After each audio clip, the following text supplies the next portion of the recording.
매일 성경 묵상 나눔입니다. 8월 26일 월요일입니다. 시편 105편 1절에서 11절을 묵상합니다. 본문을 읽습니다. 여호와께 감사하고 그의 이름을 불러 아뢰며 그가 하는 일을 만민 중에 알게 할지어다. 그에게 노래하며 그를 찬양하며 그의 모든 기이한 일들을 말할지어다. 그의 거룩한 이름을 자랑하라. 여호와를 구하는 자들은 마음이 즐거울지로다. 여호와와 그의 능력을 구할지어다. 그의 얼굴을 항상 구할지어다. 그의 종 아브라함의 후손 곧 택하신 야곱의 자손 너희는 그가 행하신 기적과 그의 이적과 그의 입의 판단을 기억할지어다.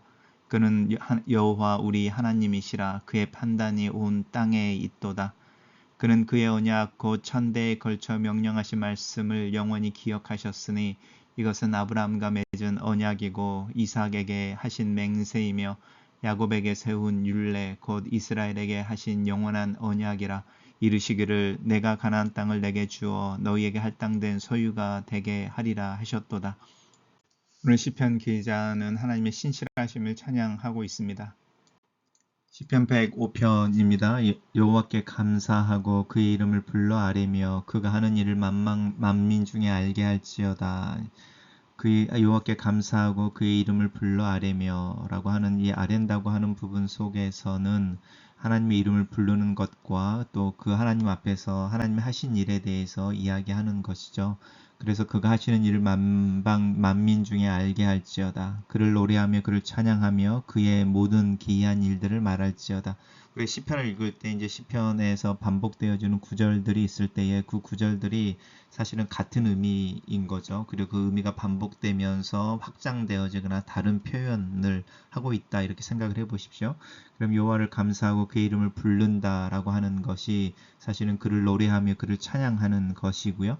그의 이름을 자랑하는 것입니다. 이렇게 연결되어지는 거죠. 그리고 그의 이름을 불러 아뢰며 라고 하는 부분, 또 그가 하시는 일을 만민 중에 알게 할지어다 라고 하는 것은 이제 하나님께서 하신 일들을, 기이한 일들을 말할지어다. 그리고 그 말이 여호와께 구하는 것, 기도함으로 즐거워하는 것에 대해서 연결하고 있습니다. 그 여호와 그 능력을 구할지어다. 그의 얼굴을 항상 구할지어다. 이 말은 여호와의 능력을 구한다라고 하는 부분은 오셔서 나를 도우십시오 라고 하는 것이 아니고 하나님의 얼굴을 구하는 것입니다. 이것 또한 이제 평행구라고 해서 반복되어지는 구절 속에서 나타나는 것이죠. 그래서 우리가 기도한다라고 하는 부분에 찬양의 초점이 맞춰져 있고 하나님의 하신 일을 기억하고 그 일들을 재진술하는 것에 우리의 기도와 찬양이 연결되어져 있고 그것이 바로 우리가 하나님을 높이는 방법이고 하나님의 얼굴을 구하는 방법입니다. 그의 종 아브라함의 후손 곧 택하신 야곱의 자손 너희는 그의 행하신 기적과 이적과 입의 판단을 기억할지어다 이렇게 이야기합니다. 그러면서 그는 여호와 우리 하나님이시다라고 이제 시편 기자가 노래하고 있습니다. 그래서 그는 그의 언약인데요. 그 언약이 무엇이냐면 천대에 걸쳐서 명령하신 말씀입니다. 우리는 이제 명령하신 말씀 이렇게 말하면 우리가 하나님 앞에서 지켜야 될 어떤 하나님의 명령인 거죠. 우리가 투두 이렇게 하는 어떤 리스트로 이해하지만 오늘 시편 105편의 기자는 이 하나님께서 우리에게 하신 말씀들을 약속으로 이야기합니다. 왜냐하면 우리가 하나님의 백성으로 살기 위해서 살아내야 하는 어떤 하나님이 우리에게 제시하는 삶의 원리는 하나님이 우리에게 주시는 너 그렇게 하지 않으면 내 백성이 될 수 없어라고 하는 조건이 아니라 너는 나의 백성이다. 그리고 내가 너희를 내 백성이 되게 할 것이고 그렇게 살아가게 할 것이다 라고 하는 약속인 것이고 그래서 너는 그 약속의 백성으로 어떻게 살아갈 것인지에 대한 이야기를 하고 있습니다. 그래서 명령이라고 하는 부분과 하나님의 약속이라고 하는 부분 속의 연결고리를 우리가 좀 이해할 필요가 있습니다. 그럴 때에 우리가 하나님의 말씀 앞에 순종하려고 하는 자원한 마음을 가지면서도 또 그 말씀이 제시하는 목표에 도달하지 못했을 때에 그 괴리감이 주는 죄책감에서 벗어나고 오히려 우리가 지향하는 존재로서 그 안에서 연결되고 경험하는 긴장감을 가지고 살 수 있습니다. 그러면서 이제 이 언약 또 영원하신 명령하신 말씀 그것이 무엇인지 이야기할 때 아브라함과 맺은 언약이고 이삭에게 하신 맹세이고 야곱에게 세우신 율례입니다. 이 모든 것이 사실은 언약입니다.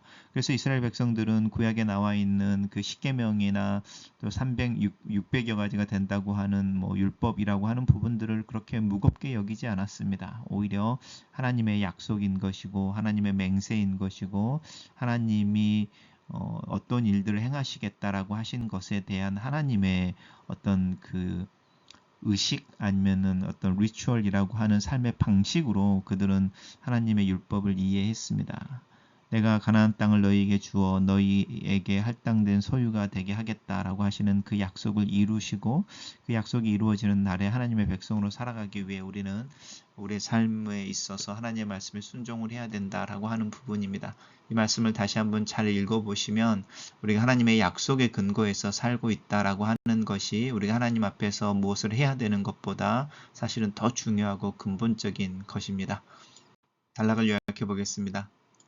시편 105편의 시인은 하나님을 찬양하는 자리에 하나님의 백성을 초청하고 하나님의 백성과 언약을 맺으시고 그것을 기억하여 성취하시는 하나님을 소개하고 있습니다. 묵상 나눔입니다. 하나님은 감사와 찬양과 영광을 받기에 합당하십니다. 감사하라, 불러라, 알게 하라, 노래하라, 찬양하라, 말하라까지 1절에서 4절에 등장하는 모든 동사는 명령형으로 되어 있습니다. 시인은 찬양을 인간이 하나님께 드려야 할 마땅한 일로 명령하고 있는 것입니다.